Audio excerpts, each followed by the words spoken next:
Hello et bienvenue dans le Défaussé, votre émission hebdomadaire de 20 minutes pendant laquelle on vous présente un jeu en 3 phases. Une phase de présentation, un peu de contexte, pourquoi on l'a choisi et un petit peu de gameplay. Mais léger, hein, rien de bien hardcore. Une phase où on va jouer à ce jeu pour pouvoir mieux en faire un débrief après et surtout régler nos comptes. Clairement. Ouais, clairement. Alors, celui que vous entendez, c'est Monsieur Zéphiriel. Salut Zéph. Bonjour à tous. Ça va, Alex ? Ça va. On est de retour au Loufoque, qui nous a... on squatte encore. On a l'air de bien aimer. Ouais, c'est plutôt bien. Ouais, on se plaît bien ici. Moi, j'ai resté longtemps, je pense. 57 rue Galande à Paris, donc dans le quartier de Saint-Michel, où ils nous accueillent très généreusement. Et aujourd'hui, c'est une émission un peu particulière parce qu'on est près d'Halloween. Et on a décidé qu'il n'y avait pas de raison qu'on n'en profite pas. Donc on va vous proposer un jeu sur le thème de l'horreur. Et on va en profiter aussi, parce que oui, on s'incruste au loufoque et aussi on leur pique leur staff. Donc on va accueillir Gandalf. Salut Gandalf. Bonjour. Ça va ? Ça va très bien, oui. Présente-toi un peu Gandalf. Alors, Gandalf, oui, c'est ça. Et donc, je travaille au Loufoque, je l'ai créé avec 6 autres personnes. Donc, on est 7 sur le projet et on travaille à 5 sur le plancher à peu près tous les jours. Et donc, moi, je fais partie plutôt du staff animation et puis la salle. Et voilà, j'aime beaucoup les jeux, j'aime beaucoup présenter les jeux, en découvrir des nouveaux. Et je suis très heureux de vous présenter l'Auberge Sanglante aujourd'hui. Oh là là, l'Auberge Sanglante. Si vous n'êtes pas dans l'ambiance d'Halloween avec ça, je ne sais pas quoi faire. Et donc, je vais laisser la parole à Gandalf, tout simplement, qui va nous présenter ce jeu. Alors déjà, comment tu le connais, ce jeu ? Alors ce jeu, il faut savoir que j'ai travaillé dans un autre bar à jeux au Canada avant d'arriver et de créer Loufoque. Ça s'appelait Randolph. Et c'est dans ce bar-là que j'ai découvert l'Auberge Sanglante avec d'autres animateurs. Le principe il est un petit peu creepy. C'est vraiment, on incarne des familles respectives qui possèdent ensemble une auberge. Et notre but, c'est de faire le plus d'argent. Facile, hein, comme dans tous les restaurants et bars, c'est ça notre but. Mais là, en plus, pour faire de l'argent et faire consommer les gens, il faut les tuer. Parce qu'ils ont plein d'argent dans leur poche. Et si on les vole quand ils sont morts et qu'on les enterre, ça vous fait plus d'argent, plus de points à la fin de la partie. Et vous gagnez comme ça. Ah, j'aime bien le thème. Est-ce que c'est un peu le concept du loufoque parce que c'est flippant ? Eh bien, on va voir si jamais vous survivez à cette journée avec nous. Ça a l'air cool. Et alors, c'est quoi un peu la mécanique ? Explique-nous. Alors la mécanique, c'est vous allez récolter des cartes et ces cartes, ça va être en fait des personnages qui vont rentrer dans l'auberge et vous pouvez soit les corrompre pour les garder dans votre main et vous servir d'eux pour faire d'autres actions, soit les tuer pour récupérer l'argent dans leur poche, soit vous servir d'eux pour faire des petites, on va dire des outils, des autres dispensaires dans l'auberge pour améliorer un petit peu vos actions. Et tout cela le plus rapidement possible, puisque une fois que la pioche va être utilisée 2 fois, eh bien, ce sera la fin de la partie. Et le joueur le plus riche sera celui qui aura gagné la partie. Donc c'est de la gestion de ressources, et les ressources étant les personnages qui vont rentrer et s'installer dans l'auberge. Oh là là. C'est simple et efficace. Nous, on représente quoi en fait par rapport ? On est chacun la personne qui tient l'auberge ou Exactement. En fait, nous sommes les 3 représentants de 3 familles différentes, mais en fait, c'est 3 associés dans cette auberge. Ah, ok, d'accord. Chez Loufoque, on est 7, donc il y a encore plus de personnes qui peuvent s'occuper de vous. Faites très attention. Ok, donc ça a l'air plutôt simple. Et j'imagine que chaque personne qui vient est plus ou moins riche. Exactement. Vous pouvez rencontrer des paysans qui valent pas grand-chose, mais qui vont être assez pratiques pour faire des actions, des bassesses innommables, on va dire. Mais vous pouvez rencontrer des comtes, des gardiens de la paix. Il faut faire attention à eux parce que quand vous enterrez pas les cadavres que vous avez tués, ils peuvent se retourner contre vous. Des jardiniers, un petit peu de tout. Attends, ça tu nous en as pas parlé. On va devoir enterrer des cadavres. Évidemment, tu peux pas laisser des cadavres à la vue de tout le monde, sinon plus personne ne rentrera dans ton auberge. C'est n'importe quoi. Complètement, oui. Ok, alors si je comprends bien, tu pioches des cartes pour pouvoir récupérer des personnes, c'est ça ? Des habitants ou des visiteurs dans l'auberge. Tu choisis de les corrompre ou pas ? Comment tu les corromps ? Alors en fait, à votre tour, vous avez plusieurs actions disponibles, vous en avez 5. Vous pouvez soit corrompre un client qui est rentré dans l'auberge, soit vous pouvez construire une dépendance avec des clients que vous avez déjà corrompus. Soit vous pouvez tuer une personne et enfin si vous la laissez juste morte, il vaudrait mieux l'enterrer. C'est encore une action disponible. On a combien d'actions par tour? 2 actions par tour. Ok, d'accord. Et attends, si on l'enterre pas direct, on peut l'enterrer plus tard? Bah, comme vous avez 2 actions par tour, vous faites une première action de le tuer, la deuxième action de l'enterrer. Ouais, mais ça, si c'est on votre veut choix. en tuer 2. Alors, si vous voulez en tuer 2, ça va tant qu'il n'y a pas de brigadier qui est resté dans l'auberge. Parce qu'à ce moment-là, il va mener une enquête et si vous vous retrouvez avec des cadavres non enterrés, il va falloir très vite faire appel à un fossoyeur. Ça va vous coûter de l'argent pour vite enterrer les cadavres avant Mais que les non. brigadiers ne tombent dessus. Attends, il y a tellement de personnages, ça a l'air d'être complètement what the fuck. En fait, ça paraît bizarre parce que le jeu paraît, enfin, comme tu le décris, apparaît super simple Ouais. à comprendre et à jouer. Mais quand je vois toutes les règles qu'il y a l'air d'avoir dans le truc, je me dis putain, mais il y a une subtilité que j'arrive pas à saisir encore ou quoi. En fait, c'est chaque personnage va avoir des capacités particulières et quand je vous laisse vraiment les découvrir, sinon ça n'a aucun intérêt de vous toutes les expliquer là-dedans. D'accord. Et vous allez nous sortir des combos complètement what the fuck comme vous dites et vraiment ouf qui vont Ouais. vous permettre de complètement améliorer des actions ou jouer exclusivement sur le trucidage de clients ou sur la corruption de clients. Ça va dépendre des cartes que vous allez récupérer. D'accord.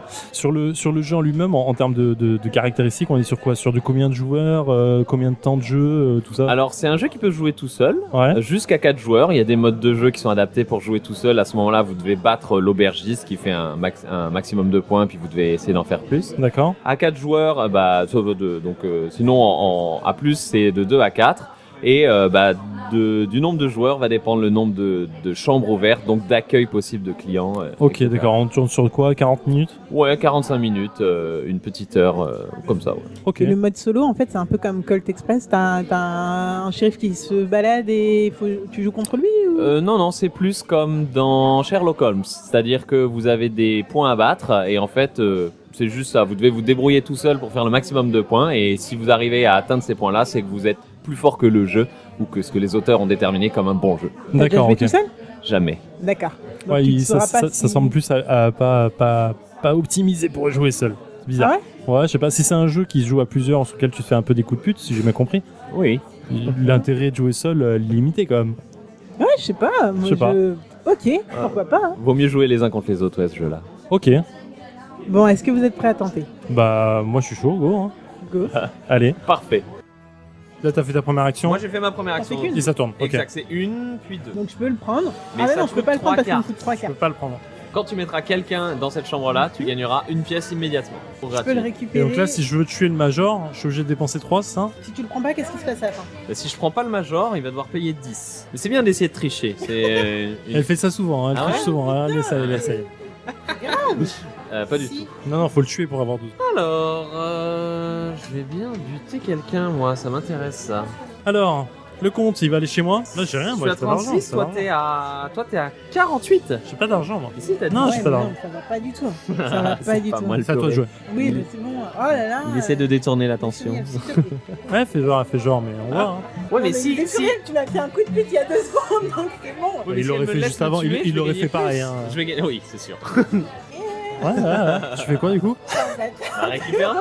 Non, mais je vais le tuer, t'inquiète Tu pas. es comment? Bah, je le tuerai au tour d'après. Quand il t'aura arrêté, je le tuerai, t'inquiète pas. T'es un bâtard de ouf. C'est moi qu'on attend? Oui, c'est toi qu'on C'est entend. pas vrai. Si, c'est excusez-moi. toujours la personne qui demande en général. Ah, ça va, on essaie de gratter un point, Il a déjà été enterré celui-là, non Lui, il est enterré. Ah, je pensais qu'avec un. Non. Viens l'enterrer chez moi, on fait moite Viens moite. l'enterrer chez moi si tu veux. Et déjà, faut le payer. Et j'ai pas envie de le payer avec mes cartes. Bon, laisse-moi le buter. Fais autre J'en chose occupe. alors. Foutez-moi là. Je m'occupe de les tuer. On va tuer un major. Attends, Écoute, t'as tu m'as combien de battu, Zéphiriel? tu m'as battu. Zéphiriel, t'as combien? Tu me bats de 3 points. Nous voici de retour dans le défaussé après une partie de l'auberge sanglante avec Zéphiriel et Ouais. Gandalf. Une magnifique partie. Une magnifique partie remportée, on va le dire, par Gandalf. Oui, largement devant. Largement. Combien de 30 points 30 points 110 devant, je crois. points. Mais c'est 110 facile points. quand t'expliques les règles de toujours pas dire certaines règles et puis d'en profiter au Ah moment. oui, j'ai ouais, oublié de vous ouais, dire. J'avais oublié de vous dire ça Ouais, d'ailleurs. ouais. Voilà. Mais je sais J'avais pas trop oublié. ce qui s'est passé. Non, ça allait. Non, ça allait. Ça C'est allait. un peu quand même, mais ça allait. Gandalf a été à peu près honnête.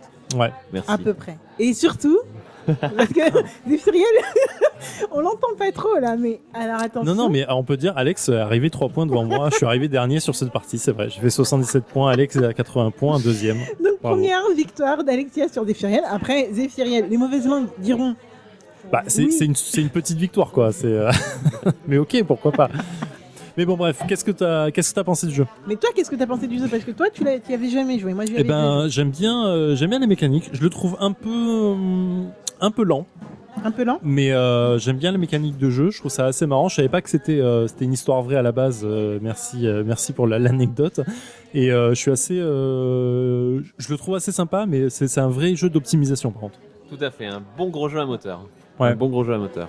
Mais alors pourquoi lent? Moi, j'ai pas. Je sais pas, je trouve que ça s'enchaîne pas assez vite. En fait, comme c'est un jeu d'optimisation, en fait, t'as beaucoup de réflexion. Et c'est ça que je trouve assez lent en fait, en termes de jeu. Et tu sais que c'est marrant parce que moi, alors. Franchement, heureusement qu'on n'a pas filmé la partie. Il y a des photos qu'on mettra d'ailleurs sur les réseaux sociaux, mais on l'a pas filmé. Et moi, en fait, j'essayais de jouer vite. Et je trouvais que ça allait trop vite parce que vous saviez direct et tout. Moi, je lisais rien. Enfin, je suis pas entré dans la partie du tout. C'est pour ça que cette victoire m'étonne. Enfin, cette victoire. Cette seconde place. Cette seconde place m'étonne. Parce que vous êtes parti super loin, super vite sur la piste de points. Moi, j'étais à la ramasse à chaque fois. Je savais jamais quoi faire. J'ai pas joué par rapport aux couleurs parce que chaque personnage a une couleur et appartient, on va dire, à une famille et peut permettre d'engranger des points plus facilement. C'est pas du tout ce que j'ai fait. J'ai rien optimisé du tout. J'avais pas le temps de réfléchir par rapport à vous. Et j'ai trouvé que ça allait très vite. Ouais, mais c'est vrai que moi j'ai essayé par exemple de construire des abris qui me permettaient de coûter moins cher en corruption, en machin, mais finalement ça ne sert pas à grand chose quoi. Parce que la partie était peut-être pas suffisamment longue pour arriver à... Ce moteur-là était peut-être pas hyper fonctionnel du fait qu'on jouait en partie courte. D'accord. Plus tard, comme il y aurait eu peut-être 4, 5, 6 tours de plus, à ce moment-là, ça aurait sorti ton épingle du jeu, à ce moment-là. Ouais, c'est vrai que le fait d'avoir 2 actions par tour, c'est vraiment court. Court. Ah oui, c'est court. Faut vraiment optimiser chaque truc et c'est ça que je trouve un peu lent quoi. C'est que t'as l'impression de faire une action qui va trouver sa réponse dans 2 ou 3 tours derrière. Exactement. Parce que t'es obligé de calculer tout le temps quoi. Exactement. Mais alors du coup, on est d'accord que les deux actions par tour, c'est de base. Oui. C'est pas parce qu'on était en partie courte. Exactement. Ouais. C'est le fait qu'on soit en partie courte, c'est qu'il y avait moins de cartes dans la pioche. Ouais, c'est tout. Donc on arrivait plus vite à la fin de la partie. D'accord. Mais alors, quand les gens ils jouent ici d'habitude, ils en font plusieurs. On peut pas s'arrêter sur une partie. Alors, oui, surtout quand c'est juste à 3 points de différence en fait. C'est ça le principe. Il y a une revanche quoi. Normal. Alors, il y aura une revanche dans d'autres jeux, c'est pas grave. Non mais peux moi pas laisser passer ça. j'ai l'impression vraiment d'avoir mis très très très longtemps à rentrer dans le jeu et à rentrer dans la mécanique, alors que j'ai déjà joué pourtant en plus. Hein. Et en fait là, j'ai qu'une envie, c'est d'y rejouer parce que il y a trop de trucs à faire en fait. Il y a trop de manières différentes de jouer. Il y a plein de combos à faire en fait. C'est vrai que moi non plus j'ai pas lu énormément de cartes parce que je me fixais beaucoup sur les points de victoire. Je me disais ok, il faut que je tue cette personne pour avoir des points, mais finalement, il y a énormément de combos à faire sur les couleurs des cartes, sur qui va te faire reprendre des cartes en main au moment où tu vas lui faire une action et ainsi de suite. Donc c'est assez dynamique mine de rien et je pense qu'effectivement une deuxième partie vaut largement le coup. Carrément. Gandalf nous a eu d'ailleurs, on l'a pas dit, mais Gandalf était loin sur la liste sur la piste de points, mais en plus il nous a eu avec un combo d'une couleur, je sais plus exactement. J'ai d'abord essayé de piocher beaucoup de cartes avec des couleurs bleues et après j'ai juste tué, enterré. En prenant des grosses cartes à chaque fois. Quoi. En essayant de maximiser les enterrements et prenant que des grosses cartes. Mais sur ce genre de jeu, nous ici, ce qu'on propose, c'est toujours les jeux à moteur. On propose aux gens de faire 2 ou 3 tours. Et après, on reprend à zéro. Comme ça, au moins, ils ont vu la mécanique. Et puis, on peut aller un petit peu plus profondément dans l'explication de chacune des couleurs majoritaires et qu'est-ce qu'elles apportent. Là, une partie, c'était pas de trop. Enfin, après, c'est peut-être moi. Moi, je suis assez lente pour comprendre les règles et tout. Ça, je l'assume complètement. Mais du coup, moi, la partie, il m'a vraiment fallu la partie pour rentrer dedans. Donc, je pense que c'est pas... mais je suis d'accord. Effectivement, c'est sur la fin quand j'ai vu le deuxième paquet partir et on arrivait sur les 2-3 derniers tours, je me disais ok, en fait là, il faudrait que j'optimise plus mes points, que je blanchisse de l'argent pour récupérer la piste de score et tout. Et c'est vrai que tu dis bon, il me reste plus assez de tours pour faire quoi que ce soit. C'est dommage. Ouais. Mais alors, comme jeu d'Halloween, on en pense quoi? C'est dans le thème, c'est complètement dans le thème. Dans le thème. Le truc d'assassiner en boucle et en chaîne même. c'est presque de l'usinage quoi à ce niveau-là. Hein, c'est ça. Et puis les cartes elles sont marrantes, elles sont vraiment dans le truc, dans le décalage. Bon, quand on sait pas que c'est une histoire vraie, c'est encore pire. Ouais. Oui, et puis le design se rapproche quand même. Elles ont des sales gueules, hein, toutes ces cartes. Ah bah ouais. Clairement. On dirait qu'on est dans une auberge du fin fond de la Creuse. T'as pas envie. Tu rentres pas dans cette auberge. Comment ça se fait qu'ils ont encore des clients? Hommage aux Creusois. Voilà, exactement.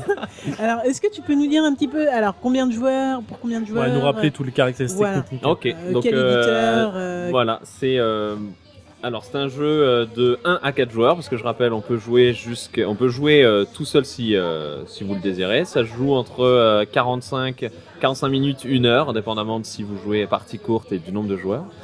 C'est un jeu de chez Pearl Games et ça s'appelle l'Auberge sanglante. Ok, parfait. Merci beaucoup. Bah c'est validé hein. Complètement validé. Franchement, bah là, ouais, je repartirai bien pour une deuxième partie, très honnêtement. Merci beaucoup Gandalf. Donc Avec on plaisir. le rappelle, Gandalf qui travaille au Loufoque à Paris, 57 rue Galande, quartier de Saint-Mich-Mich pour les intimes. Et tu es là à peu près tous les jours. Enfin, vous êtes. Rappelle les horaires. On sait pas les. On est ouvert tous les jours de midi à minuit et le lundi on ouvre qu'à 16h parce qu'on préfère faire une petite grasse matinée quand même de temps en temps. C'est ça, midi minuit tous les jours et 2h du matin jeudi vendredi samedi. Cool. Ok. Merci beaucoup Gandalf. Avec plaisir. Et on se revoit dans une semaine. Exactement Zéphiriel. Et c'est moi qui prendrai la main. On va essayer de faire ça. Et je te battrai cette fois. Non, je vois pas de quoi tu parles. Putain, t'es sérieux ou quoi? Non. Est-ce que t'as brûlé ma victoire? J'ai une semaine. Mais non, c'est bon, je plaisante. Ah là. Je plaisante pas du tout. Je vais vous montrer son sourire là. Ouais. Prends une photo. Putain. Bon, ok, on se retrouve dans une semaine. Ok, ça marche. Allez, ciao. Bonne fin de semaine.